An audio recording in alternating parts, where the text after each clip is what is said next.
We had 2 studies and now we are in the 3rd study. ನಾವು 2 ಅಧ್ಯಯನಗಳನ್ನ ಮಾಡಿದ್ದೇವೆ. ಈಗ 3ನೇ ಅಧ್ಯಯನಕ್ಕೆ ಬಂದಿದ್ದೇವೆ.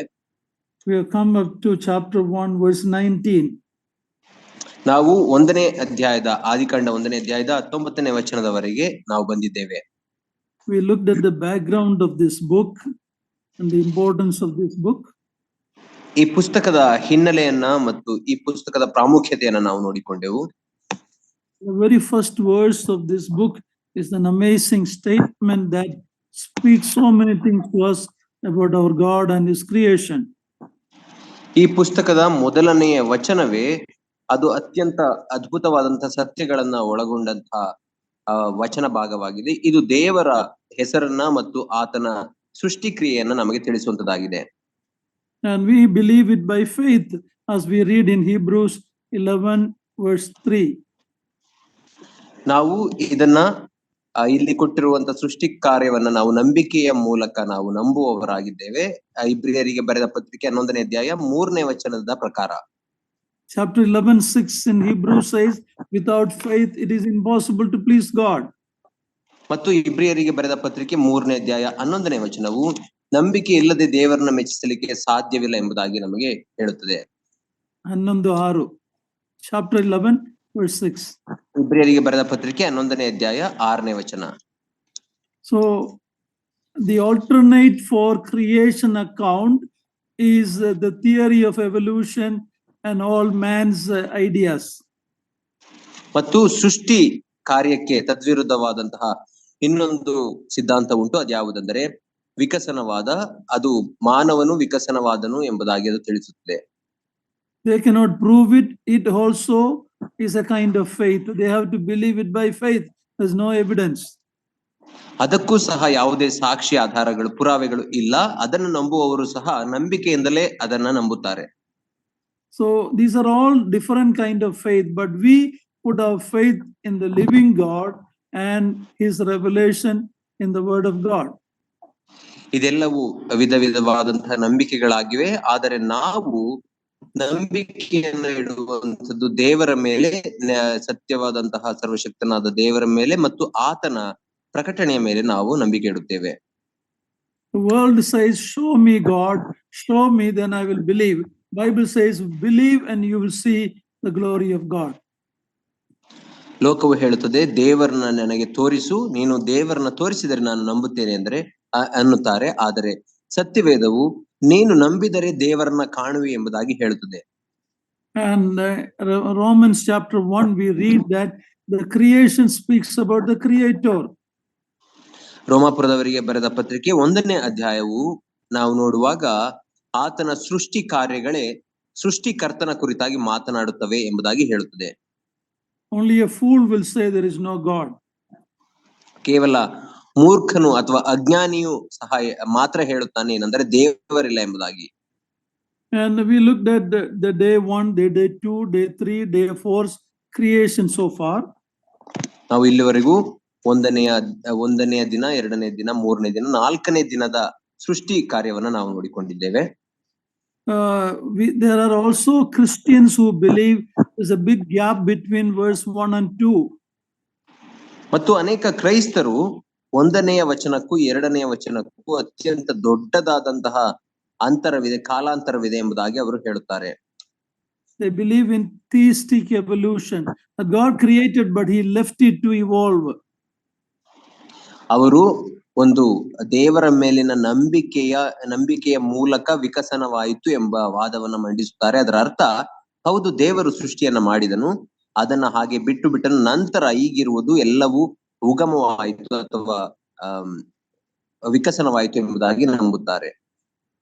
And many believe that there was a race before Adam, and because of Satan's sin that race is destroyed and now God is recreating. That is what many believe.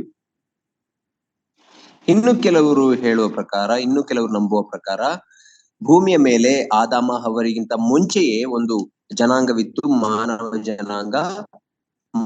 ಅದು ಸೈತಾನನ ಪರಲೋಕದಿಂದ ಆತನು ದಬ್ಬಲ್ಪಟ್ಟು ಭೂಮಿಗೆ ಬಿದ್ದ ನಂತರ ಅದು ನಾಶವಾಗಿ ಹೋಯಿತು ಎಂಬುದಾಗಿ ಅವರು ನಂಬುತ್ತಾರೆ. And then God recreated everything. That is what they believe.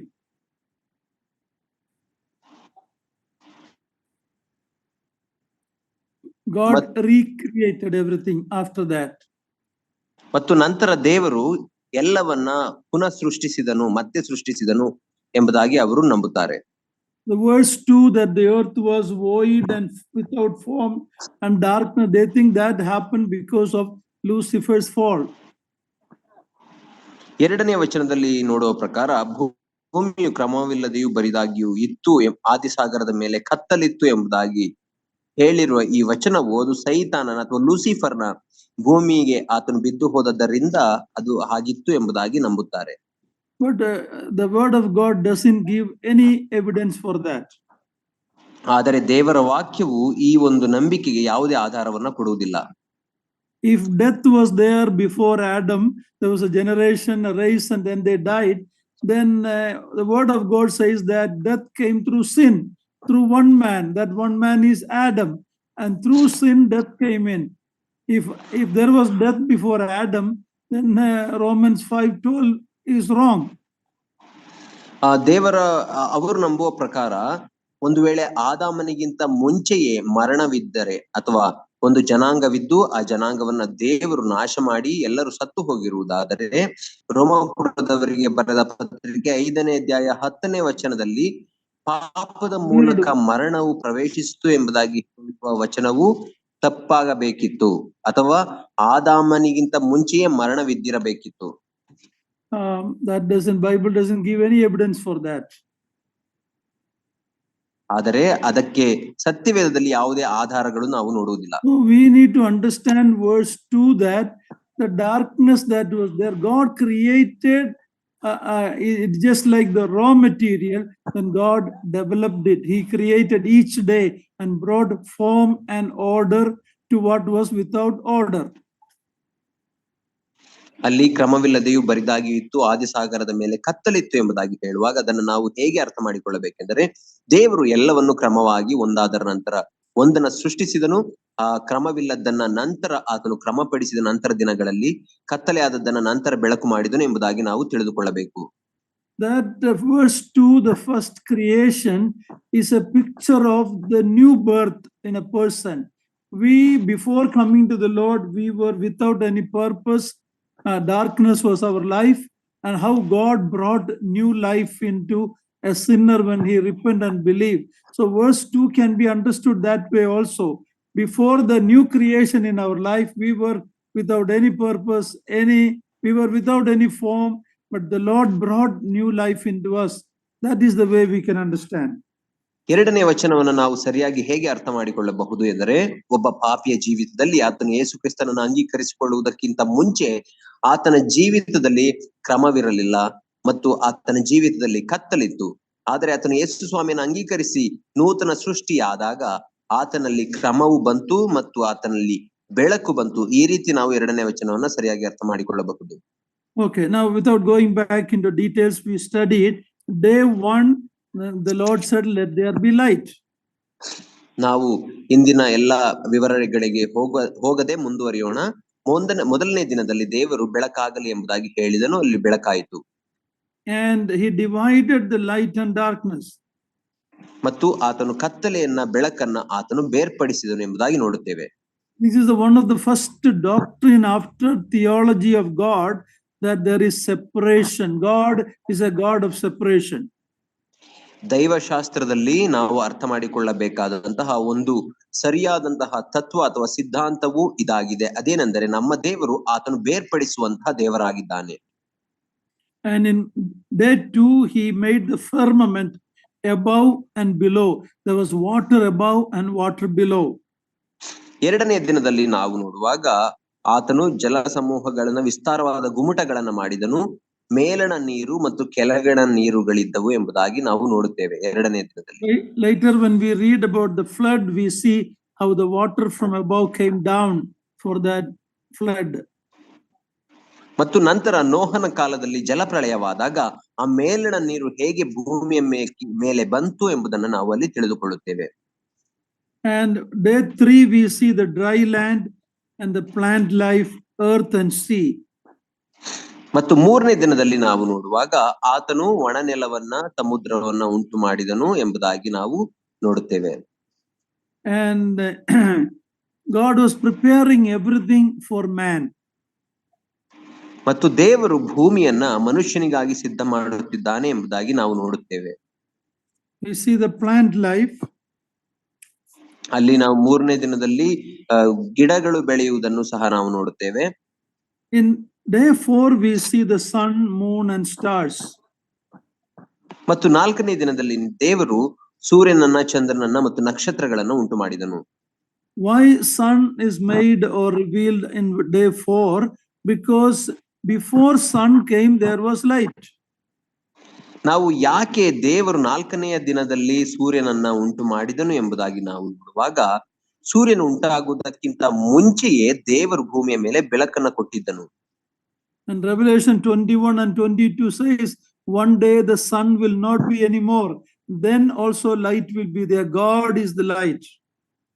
ಮತ್ತು ಪ್ರಕಟಣೆಯ ಪುಸ್ತಕದ 21 ಮತ್ತು 22ನೇ ಅಧ್ಯಾಯಗಳನ್ನು ನಾವು ನೋಡುವಾಗ, ಆ ಕಡೆಯ ದಿನಗಳಲ್ಲಿ ಸೂರ್ಯನು ಸಹ ಇಲ್ಲದೆ ಹಾಗೆ ಕತ್ತಲಾಗಿ ಹೋಗುತ್ತಾನೆ. ಆತ ನಾಶವಾಗಿ ಹೋದಾರೂ ಸಹ ದೇವರ ಮಹಿಮೆಯಿಂದಲೇ ಭೂಮಿಗೆ ಬೆಳಕಿರುತ್ತದೆ ಎಂಬುದಾಗಿ ಅಲ್ಲಿ ನಾವು ನೋಡುತ್ತೇವೆ. But God created sun and moon and stars for seasons and signs and days and years. ಆದರೆ ದೇವರು ಸೂರ್ಯ, ಚಂದ್ರ, ನಕ್ಷತ್ರಗಳನ್ನ ಯಾಕೆ ಉಂಟು ಮಾಡಿದನು ಎಂಬುದಾಗಿ ನಾವು ನೋಡುವಾಗ, ಅವುಗಳು ಕಾಲಗಳನ್ನ, ಸಂವತ್ಸರಗಳನ್ನ ತಿಳಿಸಲಿಕ್ಕಾಗಿ ಭೂಮಿಯ ಮೇಲೆ ಅವುಗಳನ್ನು ಉಂಟು ಮಾಡಿದನು. About the creation of the billions of stars, it is one small statement that he made the stars also. ನಾವು 16ನೇ ವಚನದ ಕಡೆಯ ಭಾಗದಲ್ಲಿ ಆತನು ಕೋಟ್ಯಾಂತರ ಸಂಖ್ಯೆಯ ನಕ್ಷತ್ರಗಳನ್ನ ಉಂಟು ಮಾಡಿದನು. ಅಲ್ಲಿ ಅದಕ್ಕೆ ಕೇವಲ ಒಂದೇ ಒಂದು ಸಣ್ಣ ವಚನವನ್ನ ನಾವು ನೋಡುತ್ತೇವೆ, ಆತನು ನಕ್ಷತ್ರಗಳನ್ನು ಸಹ ಉಂಟು ಮಾಡಿದನು ಎಂಬುದಾಗಿ ಅಲ್ಲಿ ನೋಡುತ್ತೇವೆ. For us, it is the big job creating the stars, not for God. Just one small statement, he made the stars also.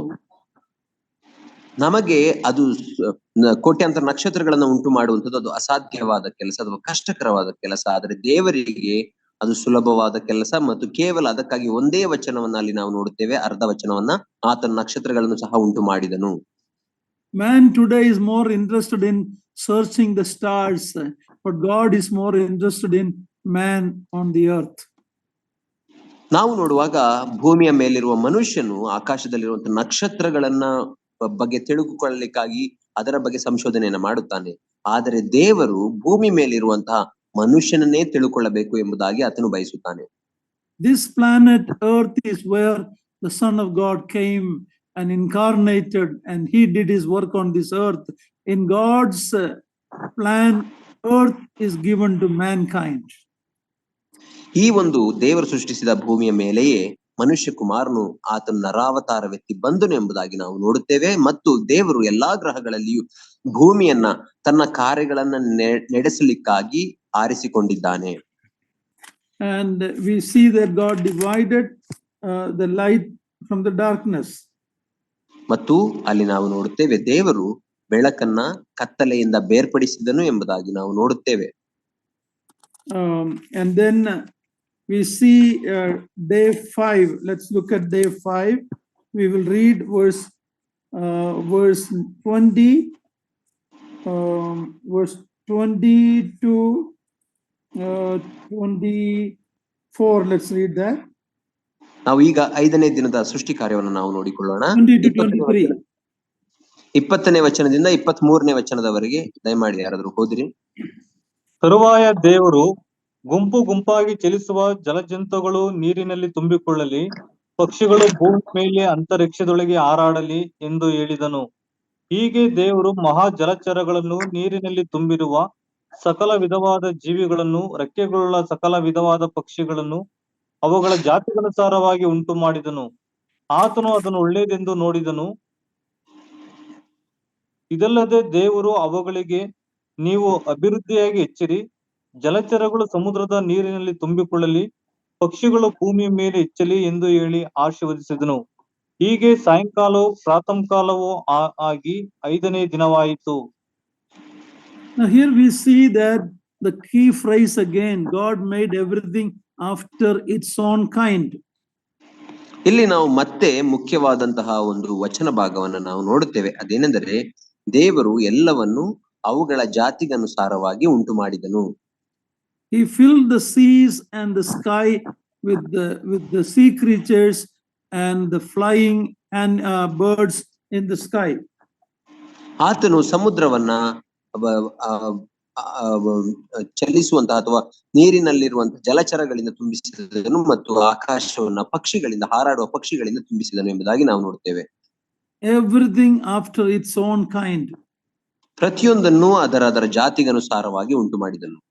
That word puts a nail on the coffin of evolution, because evolution means from a lower species everything developed. Impossible. God created everything by its own kind. ಈ ವಚನ ಭಾಗವು ಅದು ಡಾರ್ವಿನ್ನ ವಿಕಸನವಾದದ ಮೇಲೆ ಒಂದು ಮರಣ ಶಾಸನದ ರೀತಿಯಲ್ಲಿದೆ, ಅಥವಾ ಅದನ್ನ ಇಲ್ಲದಂತಾಗ ಮಾಡುತ್ತದೆ. ಯಾಕಂದರೆ ಆ ಡಾರ್ವಿನ್ನ ವಿಕಸನವಾದದ ಅನುಸಾರವಾಗಿ ಸಣ್ಣ ಜೀವಿಯಿಂದ ಎಲ್ಲಾ ಪ್ರಾಣಿಗಳು ಉಂಟಾದವು ಎಂಬುದಾಗಿ ಆತನು ವಾದಿಸುತ್ತಾನೆ. ಆದರೆ ದೇವರ ವಾಕ್ಯವು ಪ್ರತಿಯೊಂದನ್ನು ಅದರ ಜಾತಿಗನುಸಾರವಾಗಿ ದೇವರು ಉಂಟು ಮಾಡಿದನು ಎಂಬುದಾಗಿ ಹೇಳುತ್ತದೆ. Later we know that there were developments within the kind. For example, there are different kinds of dog, but they are all in the dog kind. There are different kinds of horses, but they are all in the horse kind. There's different kinds of cows, but they are all cows. So later we see within the kind there were developments, but a kind cannot cross that border to another kind. ನಾವು ನೋಡುವಾಗ ದೇವರು ಎಲ್ಲವನ್ನ ಅದರ ಜಾತಿಗನುಸಾರವಾಗಿ ಉಂಟು ಮಾಡಿದನು. ಆತನು ಉಂಟು ಮಾಡಿದ ನಂತರ ಆ ಜಾತಿಗನುಸಾರವಾಗಿ ಮಿಶ್ರವಾಗಿ ಬೇರೆ ಬೇರೆ ತಳಿಗಳು ಉಂಟಾದವು ಎಂಬುದಾಗಿ ನಾವು ನೋಡಬಹುದು. ಯಾವ ರೀತಿ ಅಂದ್ರೆ, ಒಂದು ನಾಯಿಯಲ್ಲಿ ಬೇರೆ ಬೇರೆ ಜಾತಿಗಳುಂಟು, ಬೇರೆ ಬೇರೆ ವಿಧಗಳುಂಟು. ಹಸುವಿನಲ್ಲಿ ಬೇರೆ ಬೇರೆ ವಿಧಗಳುಂಟು, ಕುದುರೆಗಳಲ್ಲಿ ಬೇರೆ ಬೇರೆ ವಿಧಗಳುಂಟು. ಪ್ರತಿಯೊಂದು ತನ್ನ ಜಾತಿಗನುಸಾರವಾಗಿ ಅವು ಬೆಳೆಯುತ್ತಾ ಬಂದವು ಹೊರತು ಒಂದು ತನ್ನ ಮೇರೆಯನ್ನ ಮೀರ್ಲಿಕ್ಕೆ ಸಾಧ್ಯವಿಲ್ಲ. That is the beauty of the creation account. ಅದೇ ದೇವರ ಸೃಷ್ಟಿ ಕಾರ್ಯದ ಒಂದು ಸೌಂದರ್ಯವಾಗಿದೆ. Evolution cannot give an answer to how these different kinds came. ವಿಕಸನವಾದವು ಹೇಗೆ ಇಷ್ಟೆಲ್ಲಾ ಜಾತಿಗಳು ಉಂಟಾದವು ಎಂಬುದಕ್ಕೆ ವಿವರಣೆಯನ್ನ ಕೊಡಲಾರದು. Why God created so many kinds of birds? We may wonder why. See, this is where the creativity of our God. He created everything for his own glory. Why so many stars?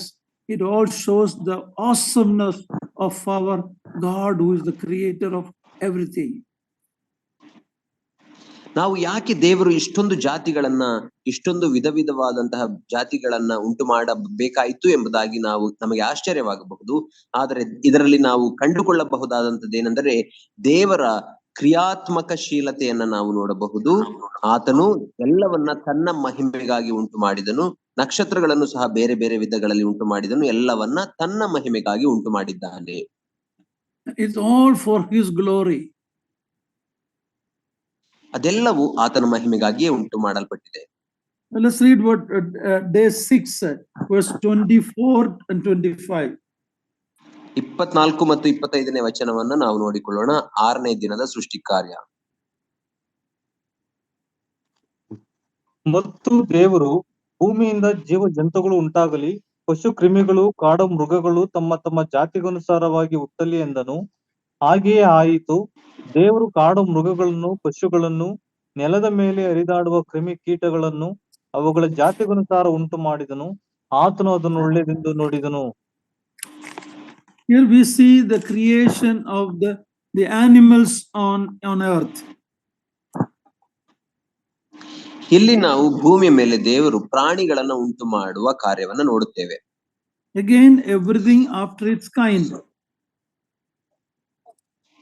ಪ್ರತಿಯೊಂದನ್ನು ಅದರ ಜಾತಿಗನುಸಾರವಾಗಿ ಮತ್ತೆ ಸೃಷ್ಟಿಸಿದನು ಎಂಬುದಾಗಿ ನೋಡುತ್ತೇವೆ. Those who reject the Noah's flood, which we will read later, they say how many kinds of animals, how many group of animals are there in the world? How could all these group of animals enter into the Noah's ark? They ask that question. ನಾವು ನೋಡುವಾಗ ಹೇಗೆ ಭೂಮಿ ಮೇಲೆ ಇಷ್ಟೊಂದು ವಿಧದ ಜಾತಿಯ ಪ್ರಾಣಿಗಳು ಪಕ್ಷಿಗಳು ಇದ್ದ ಮೇಲೆ ನೋಹನ ಕಾಲದ ಜಲಪ್ರಳಯದಲ್ಲಿ ನಾವು ನಂತರ ಓದುತ್ತೇವೆ, ಆ ನೋಹನ ಆ ನಾವೆಯಲ್ಲಿ ಇಷ್ಟು ಜಾತಿಗಳು ಹೇಗೆ ಸೇರ್ಲಿಕ್ಕೆ ಸಾಧ್ಯವಾಯಿತು ಎಂಬುದಾಗಿ ಪ್ರಶ್ನಿಸುತ್ತಾರೆ. Only one pair of that had to enter, and later it breed and it multiplied even within the kind. So all the dog kind don't need to enter into the ark. All the cow kind don't need to. Only one pair. Later we see over the years it breeded and it multiplied within the kind. ನಾವು ನೋಡುವಾಗ ನೋಹನ ನಾವೆಯಲ್ಲಿ ಜಾತಿಗಳ ಎಲ್ಲಾ ವಿಧಗಳು ಬಂದು ಸೇರಿಕೊಳ್ಳಲಿಲ್ಲ, ಬದಲಾಗಿ ಒಂದು ಜಾತಿಗೆ ಒಂದು ಗಂಡು ಒಂದು ಹೆಣ್ಣು ಹೀಗೆ ಒಂದು ಜೋಡಿ ಪ್ರಾಣಿಗಳು ಬಂದು ಸೇರಿದವು ಎಂಬುದಾಗಿ ನಾವು ನೋಡುತ್ತೇವೆ. ನಾಯಿಯ ಜಾತಿಯಲ್ಲಿ ಎಲ್ಲಾ ಜಾತಿಯ ನಾಯಿಗಳು ಬಂದು ಸೇರುವ ಅವಶ್ಯಕತೆ ಇಲ್ಲ. ನಂತರ ಅವೆರಡು ಸಂತಾನೋತ್ಪತ್ತಿಯನ್ನ ಮಾಡಿ ಭೂಮಿಯನ್ನ ತುಂಬಿಕೊಂಡವು. ಈ ರೀತಿ ಎಲ್ಲ ಜಾತಿಗನುಸಾರವಾಗಿ ಭೂಮಿಯಲ್ಲಿ ಅವು ಸಂತಾನೋತ್ಪತ್ತಿಯನ್ನ ಮಾಡಿ ತುಂಬಿಕೊಂಡವು ಎಂಬುದಾಗಿ ನಾವು ಅರ್ಥ ಮಾಡಿಕೊಳ್ಳಬೇಕು. Now we come to the most important of God's creation. God's final creation is man. Let's read verse 26. ನಾವು ಈಗ 26 to 28. ದೇವರ ಸೃಷ್ಟಿ ಕಾರ್ಯದಲ್ಲಿ ಈಗ ಅತ್ಯಂತ ಪ್ರಾಮುಖ್ಯವಾದಂತಹ ಸೃಷ್ಟಿ ಕಾರ್ಯದ ಕುರಿತಾಗಿ ನಾವು ನೋಡುತ್ತೇವೆ. ಇದು ದೇವರ ಕಟ್ಟಕಡೆಯ ಸೃಷ್ಟಿ. ಅದು ಯಾರೆಂದರೆ ಮಾನವನ ಸೃಷ್ಟಿ. ಅದು 26ನೇ ಅಧ್ಯಾಯದಿಂದ 26ನೇ ವಚನದಿಂದ 28ನೇ ವಚನದವರೆಗೆ ನಾವು ಓದಿಕೊಳ್ಳೋಣ. ಆಮೇಲೆ ದೇವರು, ನಮ್ಮ ಸ್ವರೂಪದಲ್ಲಿ ನಮ್ಮ ಹೋಲಿಕೆಗೆ ಸರಿಯಾಗಿ ಮನುಷ್ಯರನ್ನು ಉಂಟು ಮಾಡೋಣ, ಅವರು ಸಮುದ್ರದಲ್ಲಿರುವ ಮೀನುಗಳ ಮೇಲೆಯೂ ಅಂತರಿಕ್ಷದಲ್ಲಿ ಹಾರಾಡುವ ಪಕ್ಷಿಗಳ ಮೇಲೆಯೂ ಪಶುಗಳ ಮೇಲೆಯೂ ನೆಲದ ಮೇಲೆ ಹರಿದಾಡುವ ಎಲ್ಲಾ ಕ್ರಿಮಿಕೀಟಗಳ ಮೇಲೆಯೂ ಎಲ್ಲಾ ಭೂಮಿಯ ಮೇಲೆ ದೊರೆತನ ಮಾಡಲಿ ಎಂದನು. ಹೀಗೆ ದೇವರು ಮನುಷ್ಯನನ್ನು ತನ್ನ ಸ್ವರೂಪದಲ್ಲಿ ಉಂಟು ಮಾಡಿದನು, ದೇವ ಸ್ವರೂಪದಲ್ಲಿ ಅವನನ್ನು ಉಂಟು ಮಾಡಿದನು, ಅವರನ್ನು ಗಂಡು ಹೆಣ್ಣಾಗಿ ನಿರ್ಮಿಸಿದನು. ಇದಲ್ಲದೆ ದೇವರು ಅವರನ್ನು ಆಶೀರ್ವದಿಸಿ, ನೀವು ಬಹು ಸಂತಾನವುಳ್ಳವರಾಗಿ ಹೆಚ್ಚಿರಿ, ಭೂಮಿಯಲ್ಲಿ ತುಂಬಿಕೊಂಡು ಅದನ್ನು ವಶ ಮಾಡಿಕೊಳ್ಳಿರಿ, ಸಮುದ್ರದ ಮೀನುಗಳ ಮೇಲೆಯೂ ಆಕಾಶದ ಪಕ್ಷಿಗಳ ಮೇಲೆಯೂ ಭೂಮಿಯಲ್ಲಿ ಚಲಿಸುವ ಎಲ್ಲಾ ಜೀವಿಗಳ ಮೇಲೆಯೂ ದೊರೆತನ ಮಾಡಿರಿ ಅಂದನು. Here we see the crown of God's creation. ಇಲ್ಲಿ ದೇವರ ಸೃಷ್ಟಿ ಕಾರ್ಯದಲ್ಲಿ ಒಂದು ಕಿರೀಟದ ರೀತಿಯಲ್ಲಿ ಇರುವಂತಹ ಸೃಷ್ಟಿ ಕಾರ್ಯವನ್ನು ನಾವು ನೋಡುತ್ತೇವೆ. And what was mentioned God in verse 1, Elohim plural, we see more detail about the plurality of God in this verse. Let us make man in our image. 3 times in verse 26, us, our.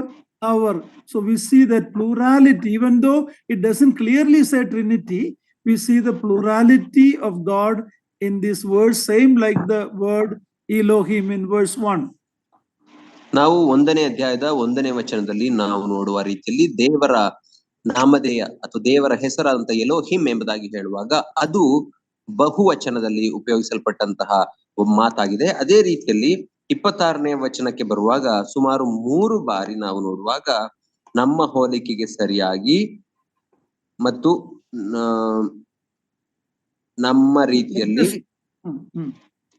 ಈ ರೀತಿ ತನ್ನ ಸ್ವರೂಪದಲ್ಲಿ ಎಂಬುದಾಗಿ ನಾವು ನೋಡುತ್ತೇವೆ. ಇದು ದೇವರ ಬಹುತ್ವವನ್ನ ನಾವು ನೋಡುತ್ತೇವೆ.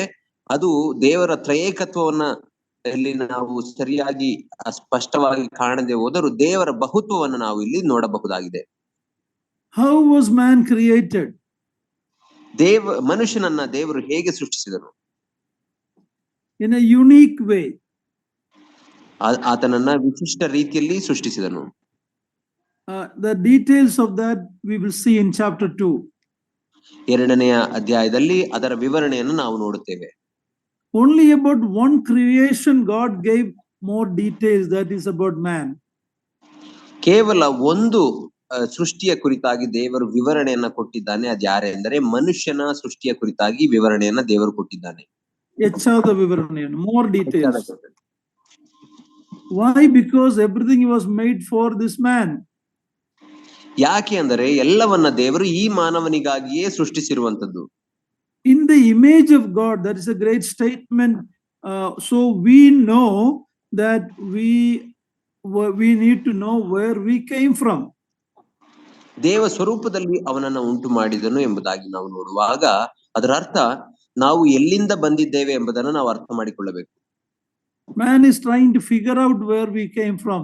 The best answer he can give is from monkey, but God wants us to know very clearly where did we come from. We came from the hand of an almighty loving God. ನಾವು ನೋಡುವಾಗ ಮಾನವನು ತಾನು ಎಲ್ಲಿಂದ ಬಂದಿದ್ದಾನೆ ಎಂಬುದನ್ನು ಹುಡುಕುತ್ತಿದ್ದಾನೆ. ಅದಕ್ಕೆ ಆತನು ಕೊಡಬಹುದಾದಂತ ಅತ್ಯುತ್ತಮ ಉತ್ತರವೆಂದರೆ ಮಂಗನಿಂದ ಮಾನವ ಎಂಬುದಾಗಿ ಆತನು ಹೇಳುತ್ತಾನೆ.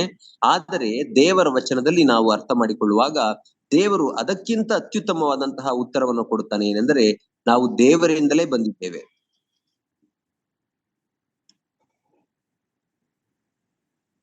Can you hear me?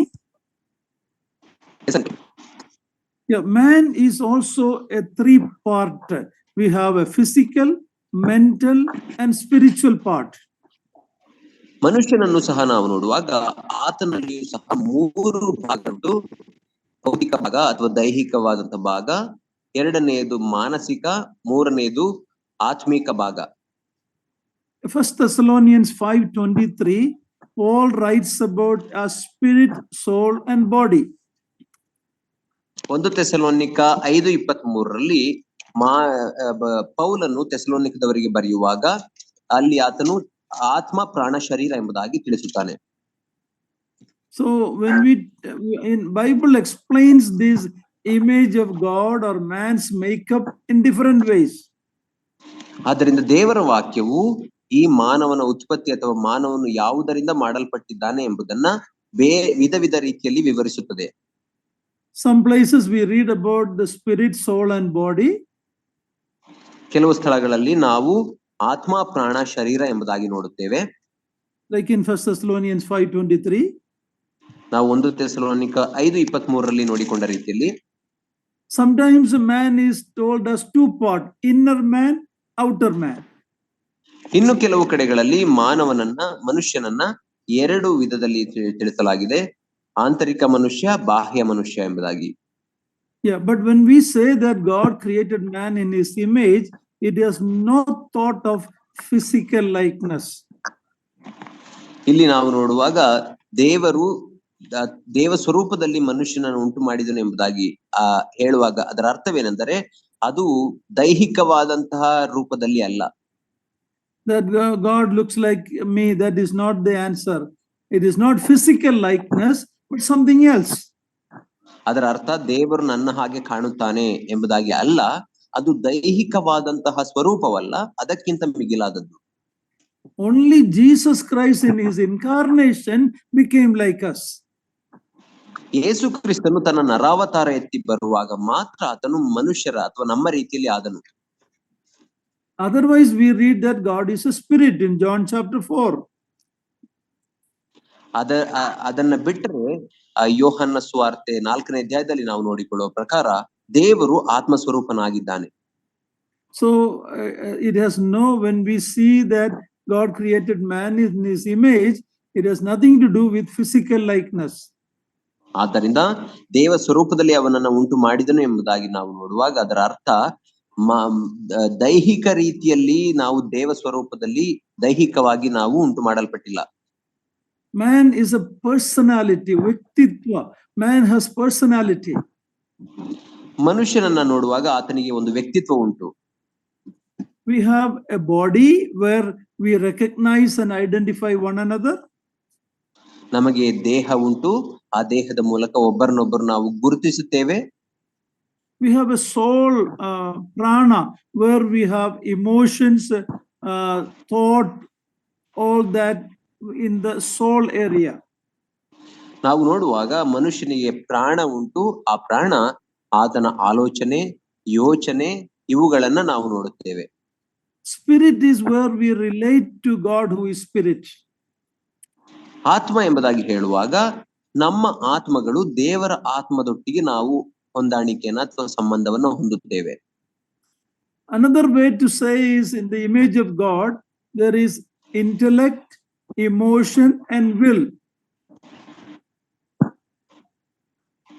ಇನ್ನೊಂದು ರೀತಿಯಲ್ಲಿ ದೇವ ಸ್ವರೂಪದಲ್ಲಿ ಎಂಬುದಾಗಿ ಹೇಳುವಾಗ ಅದರ ಅರ್ಥ ಬುದ್ಧಿ, ಜ್ಞಾನ, ಮತ್ತು ಭಾವನೆಗಳು. Emotion, intellect, emotion and will. Intellect, ಬುದ್ಧಿ ಶಕ್ತಿ, emotion, ಉದ್ರೇಕಗಳು, ಭಾವನೆಗಳು, and will, ಚಿತ್ತ.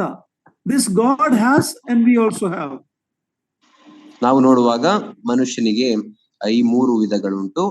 ದೇವರ ಸ್ವರೂಪದಲ್ಲಿ ಅಂದರೆ ಆತನಿಗೆ ಭಾವನೆಗಳುಂಟು ಅಥವಾ ಎಮೋಷನ್ಸ್ ಎಂಬುದಾಗಿ ಹೇಳುತ್ತೇವೆ. ನಂತರ ಆತನಿಗೆ ಚಿತ್ತ ಉಂಟು ಅಥವಾ ಬುದ್ಧಿ ಉಂಟು, ಅದು ಬುದ್ಧಿಶಕ್ತಿ, ಇಂಟೆಲೆಕ್ಟ್ ಎಂಬುದಾಗಿ ಹೇಳುತ್ತೇವೆ. ಮೂರನೇದು ಚಿತ್ತ ಅಥವಾ ನಮಗೆ ನಮ್ಮದೇ ಆದಂತಹ ಸ್ವಂತ ನಿರ್ಧಾರ ಶಕ್ತಿ ಉಂಟು. God created man in his image. Man is trying to create God in his image. It's ulta. ಇಲ್ಲಿ ನಾವು ನೋಡುವಾಗ ದೇವರು ತನ್ನ ಸ್ವರೂಪದಲ್ಲಿ ಮಾನವನನ್ನು ಉಂಟು ಮಾಡಿದನು, ಆದರೆ ಮಾನವನು ತನ್ನ ಸ್ವರೂಪದಲ್ಲಿ ದೇವರನ್ನ ಉಂಟು ಮಾಡಲಿಕ್ಕೆ ಪ್ರಯತ್ನಿಸುತ್ತಿದ್ದಾನೆ. Another beauty here we see is God created him, verse 27, male and female he created them. ಇನ್ನೊಂದು ಸೌಂದರ್ಯವನ್ನ ದೇವರ ಸೃಷ್ಟಿಯಲ್ಲಿ ನಾವು ನೋಡುತ್ತೇವೆ. ಅದೇನೆಂದರೆ 27ನೇ ವಚನದ ಅಂತ್ಯ ಭಾಗದಲ್ಲಿ ಅವರನ್ನ ಗಂಡು ಹೆಣ್ಣಾಗಿ ನಿರ್ಮಿಸಿದನು. When a child is born, ಒಂದು ಮಗು ಹುಟ್ಟುವಾಗ, whether male or female, ಗಂಡಿರಬಹುದು ಹೆಣ್ಣಿರಬಹುದು, that child is complete in itself. In other words, every organ is there, only it need to develop. Okay, the eyes, the heart, the lungs, everything is there. The child need to grow and become mature. ನಾವು ನೋಡುವಾಗ ಆ ಮಗುವಿನಲ್ಲಿ ಎಲ್ಲ ಅಂಗಾಂಗಗಳು ಉಂಟು. ಹೃದಯ, ಶ್ವಾಸಕೋಶ, ಕರಳು, ಹೀಗೆ ಎಲ್ಲ ಅಂಗಾಂಗಗಳು ಉಂಟು. ಆ ಮಗು ಬೆಳೆದು ದೊಡ್ಡದಾಗಬೇಕಷ್ಟೇ. The baby is complete. ಆ ಮಗು ಅದು ಪರಿಪೂರ್ಣವಾದಂತಹ ಮಗು. But you know that male child is only half, the female child is only half. They can never reproduce in itself. So other than that, they are complete. But in connection with reproduction, they are only half. The other half, this evolution can never explain how the male and female came. Only the word of God says that God created him, he created them, male and female. What an amazing statement. ನಾವು ನೋಡುವಾಗ ದೇವರು ಮನುಷ್ಯನನ್ನ ಪರಿಪೂರ್ಣವಾಗಿ ಉಂಟು ಮಾಡಿದನು, ಅವರನ್ನ ಗಂಡು ಹೆಣ್ಣಾಗಿ ಉಂಟು ಮಾಡಿದನು ಎಂಬುದಾಗಿ ನಾವು ನೋಡುತ್ತೇವೆ. ಒಬ್ಬ ಗಂಡಿರಬಹುದು, ಹೆಣ್ಣಿರಬಹುದು, ಅವರು ಪರಿಪೂರ್ಣವಾಗಿ ಸೃಷ್ಟಿಸಲ್ಪಟ್ಟಿದ್ದರು ಸಹ ಸಂತಾನೋತ್ಪತ್ತಿಗೆ ಬರುವಾಗ ಅವರಿಬ್ಬರು ಅರ್ಧ ಅರ್ಧ, ಗಂಡು ಹೆಣ್ಣು ಜೊತೆಗೆ ಸೇರಿದರೆ ಮಾತ್ರ ಸಂತಾನೋತ್ಪತ್ತಿ ಆಗುತ್ತದೆ. ಈ ಒಂದು ಕಾರ್ಯವನ್ನ ಹೇಗೆ ಗಂಡು ಹೆಣ್ಣು ಎಂಬಂತದ್ದು ಉಂಟಾಯಿತು ಎಂಬುದನ್ನ ಈ ವಿಕಸನವಾದವು ವಿವರಿಸಲಿಕ್ಕೆ ಸಾಧ್ಯವೇ ಇಲ್ಲ.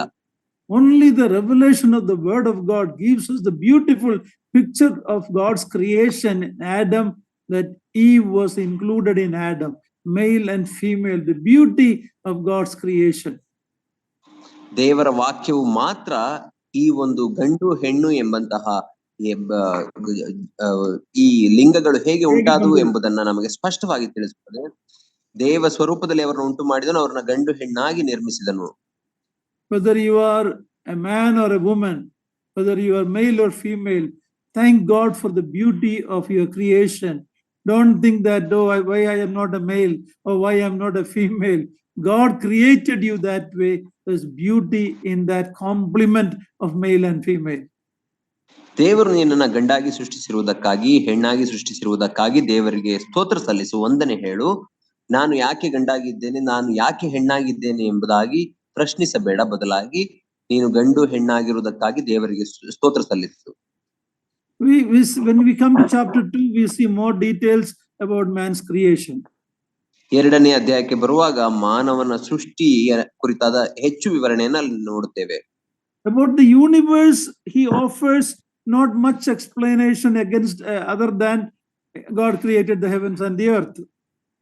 ಈ ಲೋಕದ ಕುರಿತಾಗಿ, ಇಡೀ ಪ್ರಪಂಚದ ಕುರಿತಾದ ವಿವರಣೆಯನ್ನ, ಸೃಷ್ಟಿ ಕಾರ್ಯದ ಕುರಿತಾಗಿ ನಾವು ನೋಡುವಾಗ ಅದಕ್ಕೆ ಹೆಚ್ಚು ವಿವರಣೆಯನ್ನ ನಾವು ನೋಡುವುದಿಲ್ಲ. ದೇವರು ಎಲ್ಲವನ್ನ ಸೃಷ್ಟಿಸಿದನು ಎಂಬುದಾಗಿ ಅಷ್ಟೇ ನಾವು ನೋಡುತ್ತೇವೆ. But God given us details about how he created this crown of his creation, mankind, male and female. ಆದರೆ ಮಾನವನ ಸೃಷ್ಟಿ ಕಾರ್ಯದ ಕುರಿತಾಗಿ ಬರುವಾಗ ಸವಿವರವಾಗಿ ನಾವು ದೇವರು ಮನುಷ್ಯನನ್ನ ಗಂಡು ಹೆಣ್ಣಾಗಿ ಸೃಷ್ಟಿಸಿರುವುದನ್ನ ವಿವರವಾಗಿ ನಮಗೆ ತಿಳಿಸಿದ್ದಾನೆ. That image of God is only imparted to human being. ಆ ದೇವ ಸ್ವರೂಪವನ್ನ ದೇವರು ಕೇವಲ ಮಾನವನಿಗೆ ಮಾತ್ರ ಕೊಟ್ಟಿದ್ದಾನೆ. Now, when we look at the image of God in man, ದೇವರ ಸ್ವರೂಪ ಯಾವುದು ಎಂಬುದಾಗಿ ನಾವು ನೋಡುವಾಗ there are communicable attributes and non-communicable attributes. Certain character of God he has shared with us. Certain character he cannot share. ನಾವು ದೇವರೊಟ್ಟಿಗೆ ಸಮಾನವಾಗಿ ಹೊಂದಿರುವಂತಹ ಕೆಲವು ಗುಣಲಕ್ಷಣಗಳುಂಟು, ಸ್ವಭಾವಗಳುಂಟು. ಇನ್ನು ಕೆಲವು ದೇವರಿಗೆ ಮಾತ್ರ ಮೀಸಲಿಡಲ್ಪಟ್ಟಂತಹ ಸ್ವಭಾವಗಳು, ಸ್ವರೂಪಗಳು ಉಂಟು. Life, personality, wisdom, love, holiness, justice, these are all he share with us. ದೇವರು ನಮ್ಮೊಟ್ಟಿಗೆ, ದೇವರಿಗೂ ಮನುಷ್ಯನಿಗೂ ಇರುವಂತಹ ಸಾಮಾನ್ಯವಾದ ಗುಣಲಕ್ಷಣಗಳು ಅಥವಾ ಸ್ವರೂಪಗಳು ಯಾವುದು ಎಂಬುದಾಗಿ ನಾವು ನೋಡುವಾಗ ಪ್ರೀತಿಸುವ ಗುಣ, ಪರಿಶುದ್ಧತೆ, ಜೀವ, personality, ವ್ಯಕ್ತಿತ್ವ, justice, ನೀತಿವಂತಿಕೆ ಅಥವಾ ನ್ಯಾಯ ತೀರ್ಪು, those kind of attributes are called communicable attributes. ಈ ಕೆಲವು ಗುಣಲಕ್ಷಣಗಳು ದೇವರಿಗೂ ಮನುಷ್ಯನಿಗೂ ಸಾಮಾನ್ಯವಾಗಿ ಇರುವಂತಹ ಗುಣಲಕ್ಷಣಗಳು. Not the same measure, okay? We have little wisdom, God is all wise, okay? So it is not the same measure, but we have part of that in us. ಅಂದರೆ ದೇವರಿಗೆ ಇರುವಂತಹ ಪ್ರಮಾಣದಲ್ಲಿ ಎಲ್ಲ ಗುಣಲಕ್ಷಣಗಳು ಮನುಷ್ಯನಿಗೂ ಇದೆ ಎಂಬುದಾಗಿ ಅಲ್ಲ, ಬದಲಾಗಿ ಈ ಎಲ್ಲ ಗುಣಲಕ್ಷಣ, ದೇವರ ಗುಣಲಕ್ಷಣಗಳು ಮನುಷ್ಯನಲ್ಲಿಯೂ ಸಹ ಇದೆ. Then there are non-communicable attributes like eternality of God. He is omnipresent, omniscient, omnipotent. That only God has. That part of the attributes God has not shared with us. ಇನ್ನು ಕೆಲವು ದೇವರಿಗೆ ಮಾತ್ರ ಮೀಸಲಿಡಲ್ಪಟ್ಟಂತಹ ಗುಣಲಕ್ಷಣಗಳು ಯಾವುದು ಎಂಬುದಾಗಿ ನಾವು ನೋಡುವಾಗ ಆತನ ನಿತ್ಯತ್ವ, ಆತನ ಸರ್ವಶಕ್ತಿತ್ವ, ಆತನ ಸರ್ವ ವ್ಯಾಪಕತ್ವ, ಸರ್ವ ಜ್ಞಾನಿಯತ್ವ, ಇದೆಲ್ಲವೂ ದೇವರಿಗೆ ಮಾತ್ರ ಇಡಲ್ಪಟ್ಟಿರುವಂತಹ ಗುಣಲಕ್ಷಣಗಳಾಗಿದೆ. ಅದು ಮನುಷ್ಯನಿಗೆ ಕೊಡಲ್ಪಟ್ಟಿಲ್ಲ. So God created everything out of nothing.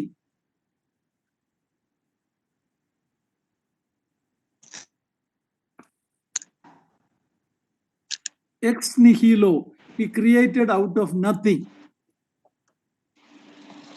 ನಾವು ನೋಡುವಾಗ ದೇವರು ಎಲ್ಲವನ್ನ ಆತನು ಪ್ರೀತಿಯಿಂದ ಸೃಷ್ಟಿಸಿದನು ಮತ್ತು ಎಲ್ಲವನ್ನ ಶೂನ್ಯದಿಂದ ನಿರ್ಮಿಸಿದ್ದಾನೆ, ಉಂಟು ಮಾಡಿದನು ಎಂಬುದಾಗಿ ನಾವು ತಿಳಿದುಕೊಳ್ಳುತ್ತೇವೆ. Somebody will say, explain it to us, how God can make out of nothing. ಕೆಲವರು ಕೇಳಬಹುದು, ಹೇಗೆ ಶೂನ್ಯದಿಂದ ದೇವರು ಎಲ್ಲವನ್ನ ಸೃಷ್ಟಿಸಲಿಕ್ಕೆ ಸಾಧ್ಯ ಎಂಬುದಾಗಿ ಪ್ರಶ್ನಿಸಬಹುದು. I cannot explain it. ನಾನು ಅದನ್ನ ವಿವರಿಸಲಿಕ್ಕೆ ಸಾಧ್ಯವಿಲ್ಲ. Evolution doesn't explain it. ಮತ್ತು ವಿಕಸನವಾದವೂ ಸಹ ಅದನ್ನ ವಿವರಿಸಲಿಕ್ಕೆ ಸಾಧ್ಯವಿಲ್ಲ.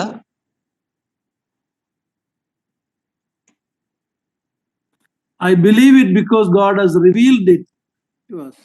ನಾನು ಅದನ್ನ ನಂಬುತ್ತೇನೆ, ಯಾಕಂದರೆ ದೇವರು ಅದನ್ನ ನನಗೆ ಪ್ರಕಟಿಸಿದ್ದಾನೆ. In contrast to the animals, man is a worshipper. Man is a moral creature.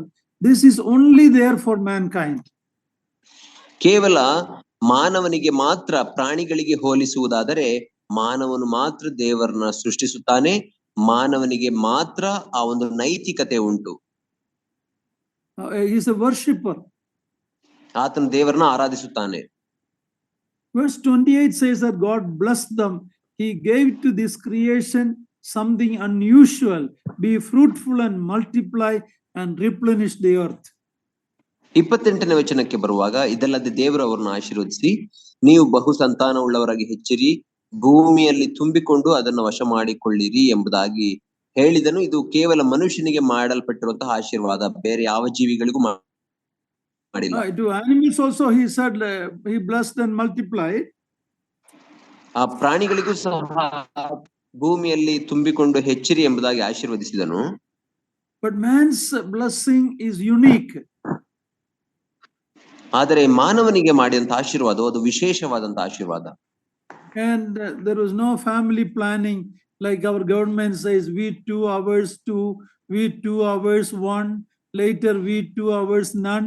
These are all man's introduction, but God said, multiply, fill the earth. ದೇವರು ಯಾವುದೇ ಸಂತಾನ ಹರಣ ಚಿಕಿತ್ಸೆಯನ್ನ ಮಾಡಲಿಲ್ಲ.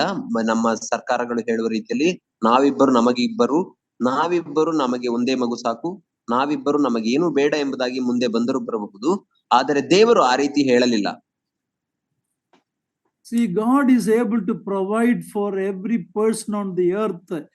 See, we think that population explosion, population is the problem of man. It is not. See, we believed all this lie of the humanist man, okay? We have gone against God's word and we are reaping the consequence of that. ನಾವು ನೋಡುವಾಗ ದೇವರು ಎಷ್ಟೇ ಜನರು ಭೂಮಿಯನ್ನ ತುಂಬಿಕೊಂಡರೂ ಸಹ ಅವರಿಗೆ ಒದಗಿಸಲಿಕ್ಕೆ ಶಕ್ತನು. ಆತನು ಯಾರಿಗೂ ಸಹ ಒದಗಿಸಲಾರದೆ ಇರಲಿಕ್ಕೆ ಸಾಧ್ಯವೇ ಇಲ್ಲ. ಆದ್ರೆ ನಾವು ನೋಡುವಾಗ ಮಾನವನು ತನ್ನ ಯೋಚನೆಯ ಪ್ರಕಾರ ಆತನು ಸಂತಾನಹರಣ ಚಿಕಿತ್ಸೆಗಳನ್ನ ಮಾಡಿಸಿಕೊಂಡಿದ್ದಾನೆ ಮತ್ತು ಅದರ ಪರಿಣಾಮವನ್ನು ನಾವು ನೋಡುತ್ತಿದ್ದೇವೆ. ಜನಸಂಖ್ಯಾ ಸ್ಫೋಟ ಎಂಬಂತ ಯಾವುದೇ ಸುಳ್ಳು ಸುದ್ದಿಗಳು ಇಲ್ಲ. Only because people are dwelling more in the cities and crowding in the cities. If people they are spread all over, there is enough for every person. It is man's greed that caused this and they are blaming it on population. God is the one who said multiply. Let me tell you something. Maybe many of us believers, including me, maybe we say after 2 children, 3 children, enough for us, and we do some surgery. We are going against the order of God. He is the one who said multiply and fill the earth. I'm not telling that you just reproduce children without any responsibility. That's not what I'm telling. But you know how many people have only one child? They controlled it, afterwards they stopped it, and later if that child dies, they have no children, they regret having done the world's idea. So ನಾವು ನೋಡುವಾಗ you can explain it. ಜನಸಂಖ್ಯಾ ಸ್ಫೋಟ ಅಥವಾ ಜನಸಂಖ್ಯೆಯ ಸಮಸ್ಯೆಯನ್ನ ನಾವು ನೋಡುವಾಗ ಯಾಕೆ ಈ ರೀತಿ ಸಮಸ್ಯೆ ಆಗಿದೆ ಅಂದರೆ, ಎಲ್ಲರೂ ಕೇವಲ ಪಟ್ಟಣ ಪ್ರದೇಶಗಳಲ್ಲಿಯೇ ಬಂದು ವಾಸಿಸುವ ಕಾರಣದಿಂದ ಈ ಸಮಸ್ಯೆಗಳು ಉಂಟಾಗಿದೆ. ಮನುಷ್ಯರೆಲ್ಲರೂ ಭೂಮಿಯ ಮೇಲೆ ಚದುರಿಕೊಳ್ಳುವುದಾದರೆ ಈ ಸಮಸ್ಯೆಗಳೇ ಇರುವುದಿಲ್ಲ.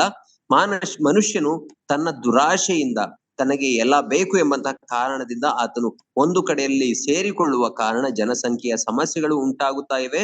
ಮತ್ತು ಮಾನವರ ಆಲೋಚನೆಯ ಪ್ರಕಾರ ಅವರು ಸಂತಾನಹರಣ ಚಿಕಿತ್ಸೆ ಆಪರೇಷನ್ಗಳು ಈ ರೀತಿ ಅನೇಕ ತಮಗೆ ಬೇಕಾದ ರೀತಿಯಲ್ಲಿ ಯೋಜನೆಗಳನ್ನು ಮಾಡಿದ್ದಾರೆ. ಇದು ದೇವರ ಯೋಜನೆ ಅಲ್ಲ. ಅದರ ಅರ್ಥ ನಾನು ಎಲ್ಲರೂ ಬೇಕಾದಷ್ಟು ಸಂತಾನವನ್ನ ಪಡೆಯಬಹುದು ಎಂಬುದಾಗಿ ಹೇಳುತ್ತಿಲ್ಲ. ಆದರೆ ನಾವು ಯಾವುದೇ ಕಾರ್ಯವನ್ನ ಸಂತಾನೋತ್ಪತ್ತಿ ಮಾಡುವಾಗ ಸಂತಾನೋತ್ಪತ್ತಿಯ ಸಮಯದಲ್ಲಿ 2 or 3 children, we close it. We said enough. We act like God, and I myself have done it. After 3 children, my wife went through a surgery. Now I regret that because I was acting like God. We are taking control of our life. See, so many families have many children, and later we see how blessed they are.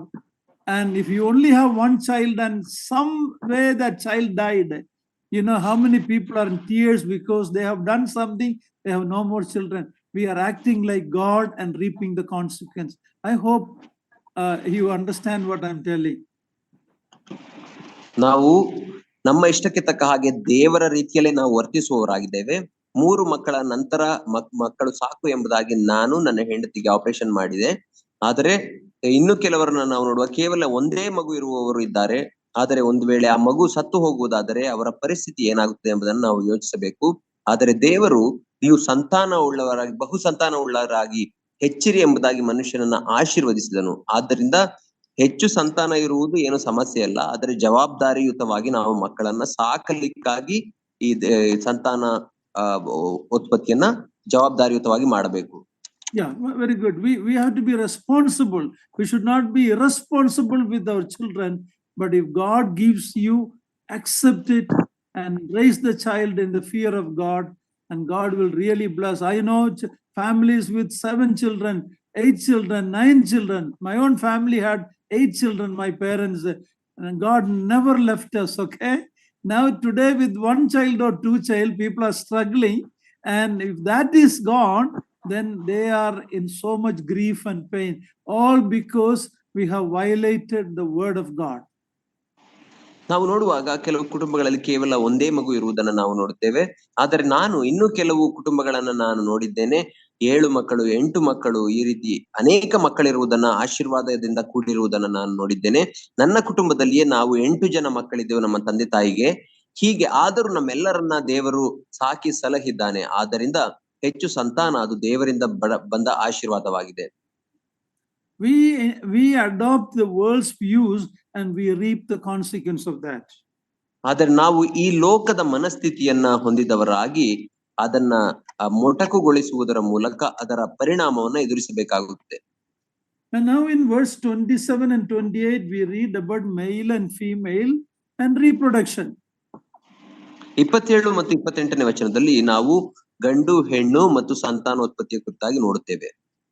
God is the one who introduced the subject of sexuality. ನಾವು ನೋಡುವಾಗ ದೇವರು ಲೈಂಗಿಕತೆಯನ್ನ ಮಾನವನಿಗೆ ಪರಿಚಯಿಸಿದವನು ಆತನೇ ಆಗಿದ್ದಾನೆ.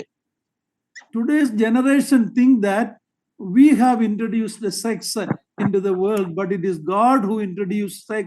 He is the one who created male and female. ಇಂದಿನ ಪೀಳಿಗೆ ಯೋಚಿಸುವುದೇನೆಂದರೆ, ನಾವು ಮನುಷ್ಯರು ಈ ಲೋಕಕ್ಕೆ ಲೈಂಗಿಕತೆಯನ್ನ ಪರಿಚಯಿಸಿದ್ದಾರೆ ಎಂಬುದಾಗಿ ನೆನೆಸುತ್ತಾರೆ. ಆದರೆ ನಾವು ನೋಡುವಾಗ ಸತ್ಯವೇದದಲ್ಲಿ ದೇವರೇ ಲೈಂಗಿಕತೆಯನ್ನ ಮಾನವನಿಗೆ ಪರಿಚಯಿಸಿದಾತನು. It's a beautiful gift of God. Sex is a beautiful gift of God. ಲೈಂಗಿಕತೆ ಎಂಬಂತದ್ದು ದೇವರಿಂದ ಮನುಷ್ಯನಿಗೆ ಕೊಡಲ್ಪಟ್ಟಿರುವಂತಹ ಸುಂದರವಾದಂತಹ ಆಶೀರ್ವಾದ ಅಥವಾ ಕೊಡುಗೆಯಾಗಿದೆ. There are 4 ways, listen carefully. There is 4 ways he brought man into the earth. ದೇವರು 4 ವಿಧದಲ್ಲಿ 4 ಮಾರ್ಗದ ಮೂಲಕ ಮನುಷ್ಯನನ್ನ ಭೂಮಿಗೆ ತಂದನು. First, Adam was a direct creation of God. We read that in chapter 2, he made the dirt or the mud, he created, and Adam was a direct creation of God. ಮೊದಲನೇದಾಗಿ 2ನೇ ಅಧ್ಯಾಯದಲ್ಲಿ ನಾವು ನೋಡುವ ಪ್ರಕಾರ ಆದಾಮನನ್ನ ದೇವರು ಮಣ್ಣಿನಿಂದ ತಾನೇ ದೇವರಿಂದ ನೇರವಾಗಿ ಸೃಷ್ಟಿಸಲ್ಪಟ್ಟಾತನು ಆದಾಮನು. Secondly, he created Eve indirectly. From Adam he formed Eve. ಮತ್ತು ಎರಡನೇದಾಗಿ ಹವ್ವಳನ್ನ ದೇವರು ಇಂಡೈರೆಕ್ಟ್ ಆಗಿ ಆತನು ಆದಾಮನ ಎಲುಬಿನಿಂದ ಆಕೆಯನ್ನ ಉಂಟು ಮಾಡಿದನು. Then we see the virgin birth of Jesus Christ, how he came without a man's role. ನಾವು ನೋಡುವಾಗ ಮೂರನೇದಾಗಿ ಯೇಸು ಕ್ರಿಸ್ತನ ಆ ಸ್ತ್ರೀಯಲ್ಲಿ ಅಥವಾ ಕನ್ಯೆಯಲ್ಲಿ ಹುಟ್ಟಿ ಬರುವುದನ್ನು ನಾವು ನೋಡುತ್ತೇವೆ. ಮಾನವನ ಯಾವುದೇ ಕಾರ್ಯವಿಲ್ಲದೆ ಯೇಸು ಕ್ರಿಸ್ತನು ಹುಟ್ಟಿ ಬಂದನು ಲೋಕದಲ್ಲಿ. ಪುರುಷನ ಸಂಬಂಧವಿಲ್ಲದೆ, ವಿತೌಟ್ ಮೇಲ್ ರೋಲ್. ಪುರುಷನ ಸಂಕಲ್ಪವಿಲ್ಲದೆ ಅಥವಾ ಪುರುಷನ ಸಂಬಂಧವಿಲ್ಲದೆ ಯೇಸು ಕ್ರಿಸ್ತನು ಈ ಲೋಕಕ್ಕೆ ಬಂದನು. Fourthly, it is natural regeneration. Now, how we came through a father and mother's role. ಮತ್ತು ನಾಲ್ಕನೇದಾಗಿ ಸ್ವಾಭಾವಿಕವಾದಂತಹ ಕ್ರಿಯೆಯ ಮೂಲಕ, ಅಂದ್ರೆ ಲೈಂಗಿಕ ಕ್ರಿಯೆಯ ಮೂಲಕ ನಾವೆಲ್ಲರೂ ಭೂಮಿಗೆ ಬಂದಿದ್ದೇವೆ. So Adam was created directly by God. ಆದ್ದರಿಂದ ಆದಾಮನು ದೇವರಿಂದ ನೇರವಾಗಿ ಸೃಷ್ಟಿಸಲ್ಪಟ್ಟನು. Eve was created indirectly from Adam. ಹವ್ವಳು ಆದಾಮನಿಂದ ಪರೋಕ್ಷವಾಗಿ ಉಂಟು ಮಾಡಲ್ಪಟ್ಟಳು. And the virgin birth of Jesus Christ was unique. ಆ ಯೇಸು ಕ್ರಿಸ್ತನ ಆ ಕನ್ಯೆಯಲ್ಲಿ ಹುಟ್ಟಿ ಬಂದಂತಹ ಆ ಹುಟ್ಟುವಿಕೆ ಅದು ವಿಶೇಷವಾಗಿತ್ತು. Fourthly, natural generation through the male and female coming together. ನಾಲ್ಕನೇದಾಗಿ ಸ್ವಾಭಾವಿಕವಾದಂತಹ ಲೈಂಗಿಕ ಕ್ರಿಯೆಯಿಂದ ಗಂಡು ಹೆಣ್ಣು ಒಟ್ಟಿಗೆ ಕೂಡುವುದರ ಮೂಲಕ ನಾವೆಲ್ಲರೂ ಉಂಟಾದೆವು. Let's talk about sex a little bit. ನಾವು ಈಗ ಲೈಂಗಿಕ ಕ್ರಿಯೆಯ ಕುರಿತಾಗಿ ಸ್ವಲ್ಪ ಮಾತನಾಡೋಣ. We have dragged this natural generation into a level so low that God never intended. ನಾವು ಈ ಲೈಂಗಿಕ ಕ್ರಿಯೆ ಎಂಬಂತಹ ಸ್ವಾಭಾವಿಕವಾದಂತಹ ಕಾರ್ಯವನ್ನ ಎಷ್ಟು ಕೆಳಮಟ್ಟಿಗೆ ಅದನ್ನ ತೆಗೆದುಕೊಂಡು ಹೋಗಿದ್ದೇವೆ ಎಂದರೆ ದೇವರು ನೆನೆಸದ ರೀತಿಯಲ್ಲಿ ನಾವು ಅದನ್ನ ಮಾಡಿದ್ದೇವೆ. God created man to reproduce, unlike angels. ದೇವರು ಮನುಷ್ಯನನ್ನ ಸಂತಾನೋತ್ಪತ್ತಿ ಮಾಡಲಿಕ್ಕಾಗಿಯೇ ಅವರನ್ನ ಉಂಟು ಮಾಡಿದನು. ದೇವದೂತರು ಸಂತಾನೋತ್ಪತ್ತಿ ಮಾಡಲಾರರು. Of course, one day when we get to heaven, we will not reproduce after that. We will not marry in heaven. Jesus himself said that. But in the earth, God created man to reproduce. ಹೌದು, ಒಂದು ದಿನ ನಾವೆಲ್ಲರೂ ಪರಲೋಕಕ್ಕೆ ಹೋಗುವಾಗ ಯೇಸು ಸ್ವಾಮಿ ಹೇಳಿದ ಪ್ರಕಾರ ನಾವ್ಯಾರು ಸಂತಾನೋತ್ಪತ್ತಿ ಮಾಡುವುದಿಲ್ಲ. ಆದರೆ ದೇವರು ಮನುಷ್ಯನನ್ನ ಭೂಮಿಯ ಮೇಲೆ ಇಟ್ಟ ಕಾರಣವೇನೆಂದರೆ ಅವರು ಸಂತಾನೋತ್ಪತ್ತಿ ಮಾಡಲಿ ಎಂಬುದಾಗಿ. One man and one woman, God has brought billions of people. ಒಬ್ಬ ಮನುಷ್ಯ ಒಬ್ಬ ಸ್ತ್ರೀಯ ಮೂಲಕ ದೇವರು ಭೂಮಿಯ ಮೇಲೆ ಕೋಟ್ಯಾಂತರ ಜನರನ್ನ ಆತನು ತಂದಿದ್ದಾನೆ. Whether you are a male or a female, God is giving you a role in the process of procreation. ನೀನು ಗಂಡಿರಬಹುದು ಅಥವಾ ಹೆಣ್ಣಿರಬಹುದು, ಈ ಸಂತಾನೋತ್ಪತ್ತಿಯ ಕ್ರಿಯೆಯಲ್ಲಿ ದೇವರು ನಿನಗೆ ಆದಂತಹ ಒಂದು ಪಾತ್ರವನ್ನ ಕೊಟ್ಟಿದ್ದಾನೆ. That's an amazing thing. God is using a male and female, a father and mother in the process of God's creation of generation. ಇದು ಒಂದು ಅದ್ಭುತವಾದಂತ ಕಾರ್ಯವಾಗಿದೆ. ಅದೇನೆಂದರೆ ಮಾನವರ ಉತ್ಪತ್ತಿಯಲ್ಲಿ ದೇವರು ತಂದೆ ತಾಯಿಯನ್ನ ಅಥವಾ ಗಂಡನ್ನ ಹೆಣ್ಣನ್ನ ಆತನು ಉಪಯೋಗಿಸುತ್ತಿದ್ದಾನೆ. This is a wonderful, glorious truth, and man has made it into a dirty, filthy sexuality. ಈ ಸಂತಾನೋತ್ಪತ್ತಿ ಎಂಬಂತದ್ದು ಅದು ದೇವರ ದೃಷ್ಟಿಯಲ್ಲಿ ಇದು ಪರಿಶುದ್ಧವಾದದ್ದು ಮತ್ತು ಸುಂದರವಾದಂತಹ ಕಾರ್ಯವಾಗಿದೆ. ಆದರೆ ಮಾನವನು ಅದನ್ನ ತನ್ನ ಕೊಳಕು ಮನಸ್ಸಿನಿಂದ, ಕೊಳಕು ಯೋಚನೆಯಿಂದ ಅದನ್ನ ಅತ್ಯಂತ ಕೀಳಾಗಿ ಮಾಡಿದ್ದಾನೆ. People are writing dirty, filthy books and calls it literature. ಮನುಷ್ಯರು ಕೊಳಕಾದಂತಹ ಲೈಂಗಿಕ ಕ್ರಿಯೆಗೆ ಸಂಬಂಧಪಟ್ಟಂತಹ ಪುಸ್ತಕಗಳನ್ನ ಬರೆಯುತ್ತಾರೆ ಮತ್ತು ಅದನ್ನ ಸಾಹಿತ್ಯ ಎಂಬುದಾಗಿ ಕರೆಯುತ್ತಾರೆ. They produce dirty, filthy film and call it art. ಮತ್ತು ಕೊಳಕಾದಂತಹ ಒಂದು ಅಶ್ಲೀಲವಾದಂತಹ ಚಲನಚಿತ್ರಗಳನ್ನ ಅವರು ಮಾಡುತ್ತಾರೆ ಮತ್ತು ಅದನ್ನ ಒಂದು ಕಲೆ ಎಂಬುದಾಗಿ ಕರೆಯುತ್ತಾರೆ. ಕಲಾಕಾರರಲ್ಲ, they actors, and they take sex to a cheap level, which God never intended. God intended sex to be a beautiful gift to be shared between one man and one woman for life. ಮತ್ತು ಆ ಸಿನಿಮಾಗಳಲ್ಲಿ, ಅಶ್ಲೀಲ ಸಿನಿಮಾಗಳಲ್ಲಿ ನಟಿಸುವವರು ತಮ್ಮನ್ನೇ ತಾವು ನಟರು ಅಥವಾ artist ಎಂಬುದಾಗಿ ಕರೆದುಕೊಳ್ಳುತ್ತಾರೆ, ಕಲಾಗಾರರು ಎಂಬುದಾಗಿ. ಆದರೆ ದೇವರು ಲೈಂಗಿಕತೆಯನ್ನ ಆತನು ಸುಂದರವಾಗಿ ಉಂಟು ಮಾಡಿದ್ದಾನೆ. ಆದರೆ ಮಾನವನು ತನ್ನ ಕೊಳಕು ಯೋಚನೆಯಿಂದ ಅದನ್ನ ನೀಚ ಸ್ಥಿತಿಗೆ ತಂದಿದ್ದಾನೆ. And man is reaping the consequence of that. They're changing gender. ಲಿಂಗವೂ ಕೂಡ ಚೇಂಜ್ ಮಾಡ್ತಾ ಇದೆ. They operate, they do lot of things, and look at what is the reaping of the consequence through diseases, through problem, through tragedies in families. All this because of violating the order of God's creation. ಅದರ ಪರಿಣಾಮವನ್ನ, ಅದರ ಫಲವನ್ನ ಮನುಷ್ಯನು ಅನುಭವಿಸುತ್ತಿದ್ದಾನೆ. ನಾವು ನೋಡುವಾಗ ಗಂಡು ಹೆಣ್ಣಾಗಿ, ಹೆಣ್ಣು ಗಂಡಾಗಿ ಪರಿವರ್ತನೆ ಆಗುವಂತಹ ಲಿಂಗ ಪರಿವರ್ತನೆ ಕಾರ್ಯಗಳನ್ನ ಮಾಡುತ್ತಿದ್ದಾರೆ ಮತ್ತು ಅದರಿಂದ ಅನೇಕ ಲೈಂಗಿಕ ಸಮಸ್ಯೆಗಳು ಮತ್ತು ರೋಗಗಳು ಹರಡಿರುವುದನ್ನ ನಾವು ನೋಡುತ್ತೇವೆ. ಹೀಗೆ ಮನುಷ್ಯನು ತನ್ನ ಆಲೋಚನೆಗಳಿಂದ ಲೈಂಗಿಕತೆಯನ್ನ ದುರ್ಬಳಕೆ ಮಾಡಿಕೊಂಡು ಅದರಿಂದ ತೊಂದರೆಗಳನ್ನ ಅನುಭವಿಸುತ್ತಿದ್ದಾನೆ.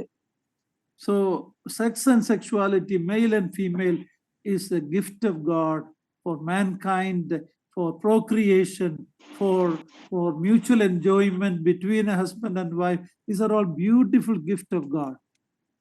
ಆದ್ದರಿಂದ ಲೈಂಗಿಕತೆ ಮತ್ತು ಲೈಂಗಿಕ ಒಂದು ಕಾರ್ಯ ಸಂತಾನೋತ್ಪತ್ತಿಗೋಸ್ಕರ ದೇವರು ಉಂಟು ಮಾಡಿದಂಥದ್ದು ಮತ್ತು ಗಂಡು ಹೆಣ್ಣು, ಒಂದು ಗಂಡು ಒಂದು ಹೆಣ್ಣು ತಮ್ಮ ಪರಸ್ಪರ ಸಂತೋಷಕ್ಕಾಗಿ ಅದನ್ನ ಉಂಟು ಮಾಡಿದ್ದಾನೆಯೋ ಹೊರತು ಬೇರೆ ಯಾವುದ.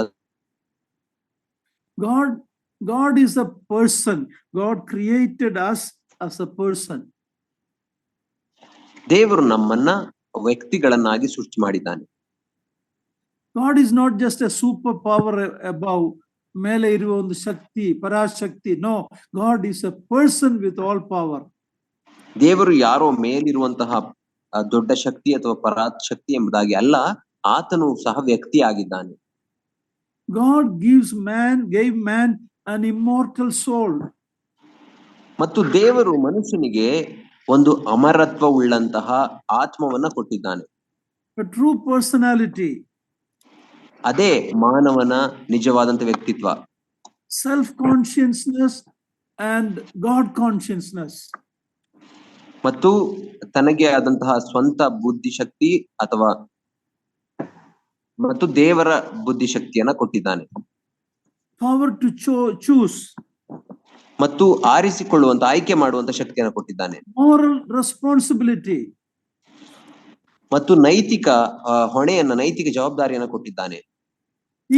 That is the image of God. ಅದೇ ದೇವರ ಸ್ವರೂಪವಾಗಿದೆ. Then God said, subdue the earth. ಮತ್ತು ಭೂಮಿಯನ್ನ ವಶ ಮಾಡಿಕೊಳ್ಳಿರಿ ಎಂಬುದಾಗಿ ಮಾನವನಿಗೆ ಹೇಳಿದನು. To use the earth but not to abuse. But mankind has abused the creation. He has abused or destroyed the earth. God said, subdue doesn't mean to abuse as man is doing because of his greed. ಭೂಮಿಯಲ್ಲಿ ತುಂಬಿಕೊಂಡು ಅದನ್ನ ವಶ ಮಾಡಿಕೊಳ್ಳಿರಿ ಎಂಬುದಾಗಿ ದೇವರು ಹೇಳಿದನು ಹೊರತು ಅದನ್ನ ನಾಶಪಡಿಸಿರಿ, ದುರ್ಬಳಕೆ ಮಾಡಿಕೊಳ್ಳಿರಿ ಎಂಬುದಾಗಿ ಅಲ್ಲ. ಆದರೆ ಮಾನವನು ತನ್ನ ದುರಾಶೆಯಿಂದಾಗಿ ಭೂಮಿಯನ್ನ ಹಾಳು ಮಾಡಿರುವುದನ್ನ ನಾವು ನೋಡುತ್ತೇವೆ, ಅದನ್ನ ದುರ್ಬಳಕೆ ಮಾಡುವುದನ್ನ ನೋಡುತ್ತೇವೆ. Let's read 29 to 31 quickly. I'll make some comment and we'll close it. 29 to 31. 29ರಿಂದ 31ರವರೆಗೆ ನಾವು ಓದಿ ಕೆಲವು ಮಾತುಗಳನ್ನ ಹೇಳಿ ನನ್ನ ಅಧ್ಯಯನವನ್ನು ಮುಗಿಸುತ್ತೇನೆ. ಬೇಗ ಓದ್ರಿ. ಮತ್ತು ದೇವರು, ಇಗೋ, ಸಮಸ್ತ ಭೂಮಿಯ ಮೇಲೆ ಬೀಜವುಳ್ಳ ಎಲ್ಲಾ ಪೈರುಗಳನ್ನು, ಬೀಜವುಳ್ಳ ಎಲ್ಲಾ ಹಣ್ಣಿನ ಮರಗಳನ್ನು ನಿಮಗೆ ಆಹಾರಕ್ಕಾಗಿ ಕೊಟ್ಟಿದ್ದೇನೆ.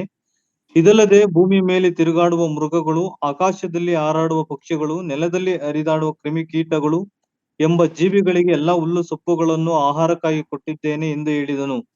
ಅದು ಹಾಗೆಯೇ ಆಯಿತು. ದೇವರು ತಾನು ಉಂಟು ಮಾಡಿದ್ದನ್ನೆಲ್ಲ ನೋಡಲಾಗಿ ಅದು ಬಹು ಒಳ್ಳೆಯದಾಗಿತ್ತು. ಸಾಯಂಕಾಲವು ಪ್ರಾತಃಕಾಲವೂ ಆಗಿ 6ನೆಯ ದಿನವಾಯಿತು. God created man in his image. ದೇವರು ಮನುಷ್ಯನನ್ನ ತನ್ನ ಸ್ವರೂಪದಲ್ಲಿ ಉಂಟು ಮಾಡಿದನು. He asked him to subdue the earth. ಆತನು ಭೂಮಿಯನ್ನ ವಶ ಮಾಡಿಕೊಳ್ಳಬೇಕು ಎಂಬುದಾಗಿ ಆತನಿಗೆ ಆಜ್ಞೆ ಮಾಡಿದನು. And see, man is made in such a way to learn scientific exploration. So many things God has made man with the capacity. ದೇವರು ಮನುಷ್ಯನನ್ನ ಅನೇಕ ಸಾಮರ್ಥ್ಯಗಳಿಂದ ಉಂಟು ಮಾಡಿದ್ದಾನೆ. ವೈಜ್ಞಾನಿಕವಾಗಿ ಸಂಗತಿಗಳನ್ನು ಅರ್ಥ ಮಾಡಿಕೊಳ್ಳುವ ರೀತಿಯಲ್ಲಿ ಆತನಿಗೆ ಸಾಮರ್ಥ್ಯವನ್ನು ಕೊಟ್ಟಿದ್ದಾನೆ. God hides diamonds in the mind so deep and man can explore and bring it out. ದೇವರು ಆ ಒಂದು ಭೂಮಿಯ ಗರ್ಭ ಭಾಗದಲ್ಲಿ ಆ ಸುಂದರವಾದಂತಹ ವಜ್ರಗಳನ್ನ ಹುದುಗಿಸಿಟ್ಟಿದ್ದಾನೆ ಮತ್ತು ಮನುಷ್ಯನು ಅದನ್ನ ಅಗೆದು ತೆಗೆಯುವಂತ ಸಾಮರ್ಥ್ಯವನ್ನು ಕೊಟ್ಟಿದ್ದಾನೆ. God has given man knowledge and to use it to bring developments, to inventions. ದೇವರು ಮಾನವನಿಗೆ ಜ್ಞಾನವನ್ನ ಕೊಟ್ಟಿದ್ದಾನೆ ಮತ್ತು ಅದರ ಮೂಲಕ ಹೊಸ ಹೊಸ ಆವಿಷ್ಕಾರಗಳನ್ನು ಮಾಡುವ ಶಕ್ತಿಯನ್ನು ಕೊಟ್ಟಿದ್ದಾನೆ. God made man to go to the laboratory and use the test tube and microscope. ಪ್ರಯೋಗಾಲಯಗಳಿಗೆ ಮಾನವನಿಗೆ ಆ ಟೆಸ್ಟ್ ಟ್ಯೂಬ್ ಮೂಲಕ ಮತ್ತು ಟೆಲಿಸ್ಕೋಪ್ ಮೂಲಕ ಕಂಡುಹಿಡಿಯುವ ಹಾಗೆ ಸಾಮರ್ಥ್ಯವನ್ನು ಕೊಟ್ಟಿದ್ದಾನೆ. But unfortunately, sinful man came out from the lab inventing atom bomb and nuclear bomb. ಆದರೆ ಮಾನವನು ಆ ಪ್ರಯೋಗಾಲಯಗಳನ್ನ ಉಪಯೋಗಿಸಿಕೊಂಡು ಅಣು ಬಾಂಬ್ಗಳನ್ನ, ನ್ಯೂಕ್ಲಿಯರ್ ಬಾಂಬ್ಗಳನ್ನ ಕಂಡು ಹಿಡಿದಿದ್ದಾನೆ. This was never God's intention for man. ಇದು ಮಾನವನಿಗಾಗಿ ದೇವರ ಉದ್ದೇಶವಾಗಿರಲಿಲ್ಲ. You have dominion over the creation means he was not just a gardener in the Garden of Eden. ಅವರಿ ಒಂದು ತೋಟಗಾರನಾಗಲಿಲ್ಲ. He was created to rule the earth. ದೊರೆತನ ಮಾಡಿರಿ ಎಂಬುದಾಗಿ ಹೇಳುವಾಗ ಅದರ ಅರ್ಥ ಆತನು ಕೇವಲ ಒಬ್ಬ ತೋಟಗಾರನ ರೀತಿಯಲ್ಲಿ ಅದನ್ನು ನೋಡಿಕೊಳ್ಳುವುದಲ್ಲ, ಬದಲಾಗಿ ಅದನ್ನ ಅವನು ಆಳಬೇಕಿತ್ತು ಸರಿಯಾದಂತಹ ರೀತಿಯಲ್ಲಿ. Adam and Eve were to rule the earth as king and queen under the Lord. ಆದಾಮ ಮತ್ತು ಹವ್ವರು ದೇವರ ಅಡಿಯಲ್ಲಿ ರಾಜ ಮತ್ತು ರಾಣಿಯ ರೀತಿಯಲ್ಲಿ ಭೂಮಿಯನ್ನ ದೊರೆತನ ಮಾಡಬೇಕಿತ್ತು. Later we see that because they failed, God's plan is for Christ and church to rule this earth. ಆದರೆ ಆ ಒಂದು ಕಾರ್ಯದಲ್ಲಿ ಮಾನವನು ಸೋತು ಹೋದ ಕಾರಣ ದೇವರು ಸಭೆಯ ಮೂಲಕ ಈ ಭೂಮಿಯನ್ನ ಆಳುವಂತವನಾಗಿದ್ದಾನೆ. Christ and the church. ಕ್ರಿಸ್ತನ ಮೂಲಕ ಮತ್ತು ಸಭೆಯ ಮೂಲಕ ಈ ಭೂಮಿಯನ್ನ ಆಳುವಂತವನಾಗಿದ್ದಾನೆ. The verse we read also said when God created man, we read that man and animals were vegetarian. ನಾವು ನೋಡುವಾಗ ಇಲ್ಲಿ ಕೆಲವು ವಚನಗಳ ಆಧಾರದ ಮೇಲೆ ಮನುಷ್ಯನನ್ನ ಮತ್ತು ಪ್ರಾಣಿಗಳನ್ನ ಉಂಟು ಮಾಡಿದಾಗ ಅವು ಸಸ್ಯಾಹಾರಿಗಳಾಗಿದ್ದವು ಎಂಬುದಾಗಿ ನಮಗೆ ಗೊತ್ತಾಗುತ್ತದೆ. Later it is after the flood God allowed the man to have certain meat. ಮತ್ತು ಜಲಪ್ರಳಯವಾದ ನಂತರ 6ನೇ ಅಧ್ಯಾಯದ ನಂತರ ನಾವು ನೋಡುವಾಗ ಮನುಷ್ಯನಿಗೆ ಕೆಲವು ಪ್ರಾಣಿಗಳನ್ನ ತಿನ್ನಲಿಕ್ಕೆ ಅವಕಾಶ ಕೊಟ್ಟನು. ಮಾಂಸವನ್ನು ತಿನ್ನುವ. Yeah. Now, when we see the end of chapter 1, we see that God saw everything that He made. Indeed, it was very good. 1ನೇ ಅಧ್ಯಾಯದ ಅಂತ್ಯ ಭಾಗಕ್ಕೆ ಬರುವಾಗ ನಾವು ನೋಡುತ್ತೇವೆ, ಅಲ್ಲಿ ದೇವರು ತಾನು ಉಂಟು ಮಾಡಿದ್ದನ್ನೆಲ್ಲ ನೋಡಲಾಗಿ ಅದು ಬಹು ಒಳ್ಳೆಯದಾಗಿತ್ತು ಎಂದು ನೋಡುತ್ತೇವೆ. You know, in this one chapter of 31 verses in English, there are 32 times God is mentioned. God said. So this chapter is filled with God, creator from beginning to end. This is the beauty. It is everything from God. 32 times we read the name God. ಈ ಮೊದಲನೇ ಅಧ್ಯಾಯವು ಕೇವಲ 31 ವಚನಗಳನ್ನು ಹೊಂದಿದರೂ ಸಹ ಅಲ್ಲಿ ಸುಮಾರು 32 ಬಾರಿ ದೇವರು ದೇವರು ದೇವರು ಎಂಬುದಾಗಿ ಕೊಡಲ್ಪಟ್ಟಿರುವುದನ್ನು ನಾವು ನೋಡುತ್ತೇವೆ. ಈ ಒಂದು ಮೊದಲನೇ ಆದಿಕಾಂಡ ಮೊದಲನೇ ಅಧ್ಯಾಯವು ದೇವರು ಎಂಬಂತಹ ಪದದಿಂದ ಆತನ ಕಾರ್ಯಗಳಿಂದ ಕೂಡಿದಂತ ಅಧ್ಯಾಯವಾಗಿದೆ. 32 times God is mentioned. 32 ಬಾರಿ ದೇವರು ಎಂಬ ಪದವು ಬಳಕೆಯಾಗಿದೆ. It denies polytheism, that is only one God who created. ಮತ್ತು ಈ ವಚನವು ದೇವರ ಬಹು ದೇವರುಗಳು, polytheism is ಬಹು ದೇವರುಗಳನ್ನು ಡಿನೈ ಮಾಡುವ ಚಾಪ್ಟರ್ ಇದು. ಬಹು ದೇವರುಗಳನ್ನ ಅಲ್ಲಗಳೆಯುವಂತಹ ಅಧ್ಯಾಯವಾಗಿದೆ. It denies the eternity of matter. Matter had a beginning. God is the only one who had no beginning. All matter had a beginning. ಮತ್ತು ಎಲ್ಲಾ ವಸ್ತುಗಳಿಗೂ ಒಂದು ಪ್ರಾರಂಭವಿತ್ತು ಎಂಬುದನ್ನು ಅದು ತಿಳಿಸುತ್ತದೆ. ಎಲ್ಲಾ ವಸ್ತುಗಳು ಅಮರವಲ್ಲ ಎಂಬುದನ್ನು ಅದು ತಿಳಿಸುತ್ತದೆ. ದೇವರು ಮಾತ್ರ ಅಮರತ್ವ ಉಳ್ಳವನು ಎಂಬುದನ್ನು ತಿಳಿಸುತ್ತದೆ. It also denies pantheism. Pantheism means God is part of the creation. Aham brahmasmi. Everything is a part of God. No, God is the creator. Everything else is his creation.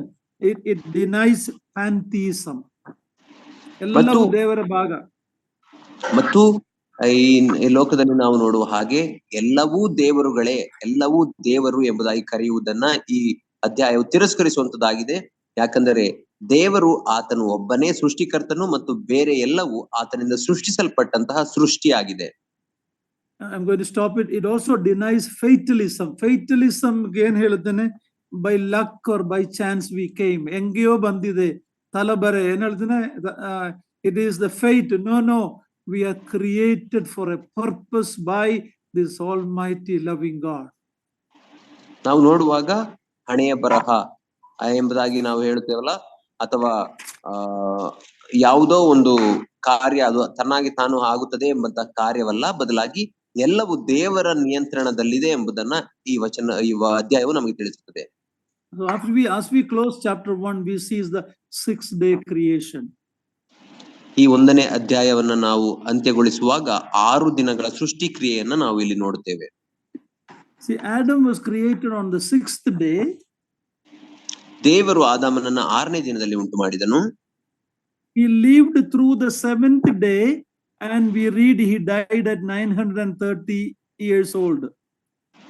ಮತ್ತು ಆತನು 7ನೆಯ ದಿನದಲ್ಲಿಯೂ ಬದುಕಿದ್ದನು ಎಂಬುದಾಗಿ ನಾವು ನೋಡುತ್ತೇವೆ. ಮತ್ತು ಮಾನವನು ಆದಾಮನು 930 ವರ್ಷ ಬದುಕಿ ಸತ್ತಂತಾಗಿ ನಾವು ನೋಡುತ್ತೇವೆ.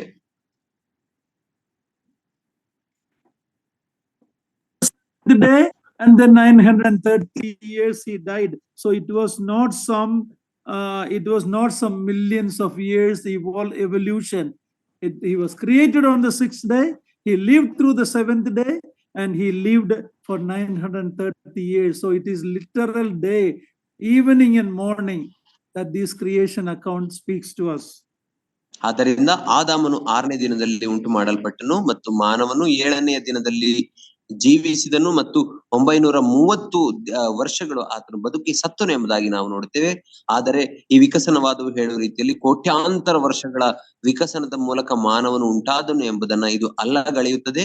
930 ವರ್ಷ ಅಷ್ಟೇ ಆತನು ಬದುಕಿ ಸತ್ತನು ಎಂಬುದಾಗಿ ನಮಗೆ ಸ್ಪಷ್ಟವಾಗಿ ಗೊತ್ತಾಗುತ್ತದೆ. Let us thank God for his creation, how marvelously and wonderfully, like David says, he formed us in our mother's womb. ಯಾವ ರೀತಿಯಲ್ಲಿ ದೇವರು ನಮ್ಮನ್ನ ಉಂಟು ಮಾಡಿದನೋ ದಾವೀದನು ಹೇಳುವ ರೀತಿಯಲ್ಲಿ ನನ್ನ ತಾಯಿಯ